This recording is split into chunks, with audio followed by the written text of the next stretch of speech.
Hello, good morning. Upod ko si Madam, ang groceries kami dira sa mga low carb ingredients naton, no? Araw tanawan niyo may kimchi, may Nestle cream, may almond milk, may Anchor butter, kag puro meat ina healthy kita dira iya. Kag of course, hindi madula ang isa ka tray nga itlog, isa lang kay ako lang man makaon sina no. Diyos ko, sano ka pa magpaka-healthy kung galala ng mga sakit no kumang maintenance sa lawas. Tung ang tanan nagumpisa lang sa pakuno-kuno pero nadarayunan gid ako sa maayo. Tapos na kami groceries diri naman ta sa KFC, nag-order kami di sila nga TV, computer o ara akong gi-order magpaka-dirty low carb kita kay hindi man tayo perfecto. Pag gusto tayo kung ano kaunon ta ay mga muyo tanay be.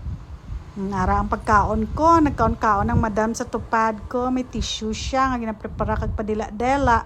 Syempre ako naman niya cheka kag naka-copyright ina dira kaya naka-mute o ara akong gi-order fan shots nga manok, hindi ko balaan kung anong mga mantika gingamit nila, bala na daa. Basta importante busog, isikway ko ng mga kanon, mga pastries, mga tinapay kag kung ano-ano pa nga gapasaka sa inyong mga blood sugar kagatag sa inflammation sa inyong kalawasan. So ako dira kaon ako gapadayon sang ingkit-ingkit, angkab-angkab. Hindi magina siya everyday nga dapat i-perfect mo, obserbaran mo kagulingon mo, imo nga lawas. May nga kaon sang dirty low carb, di maguro mag-spike sugar. Padayon lang asya, sige babu na.